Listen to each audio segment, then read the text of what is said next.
Hello guys, welcome to my channel. In this video, I would like to show you a clearly outline to learn Pilates. Whether you are a practitioner or a teacher, you will benefit a lot.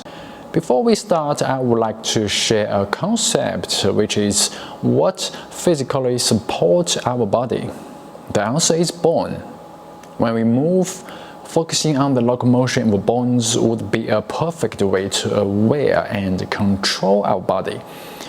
Well, in each Pilates pose, you can split into two segments. One is local, another one is global. We talk about global first. We may call it a core plus. That is meaning in each pose, you engage core strength initially. If it is upper limbs exercise, you need to use core to strengthen rib cage firstly, and last it is the upper limbs movement. In upper limbs also have a sequence.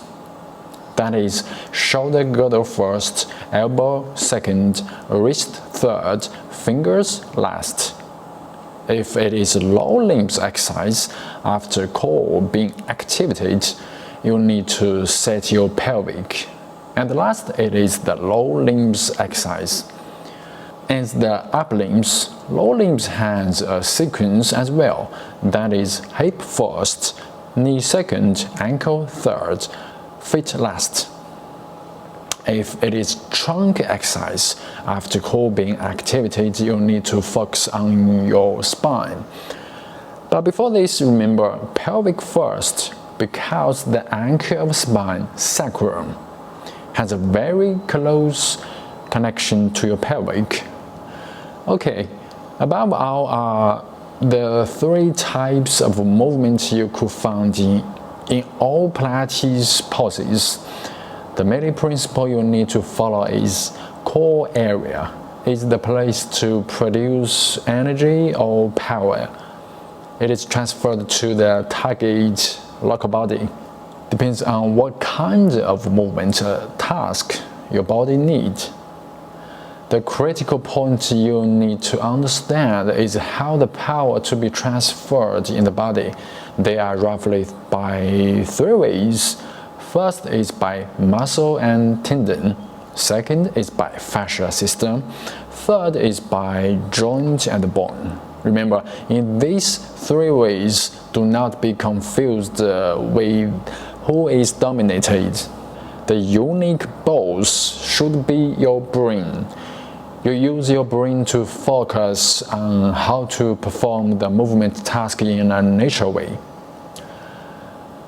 Let's talk about the local segment. It is the specific joint in each pose. Includes articular surface moving and bone moving. In other words, if you want to train both deep muscles and superficial muscles, you should focus on joint surface moving and bone moving. For example, in any hip extension exercises, you should first have a good control of the head of the femur, which is rolling and sliding inside the hip socket. Then the femur swing back. In this case, we could image the head of femur and the ball to rolling backward. Meanwhile, image the femur and the swing. This is a good and efficient way to train. But remember, each local segment practice should be behind the global segment. Okay, this is the outline I want to show you guys. If you think it's useful, please thumb up and subscribe. Bye.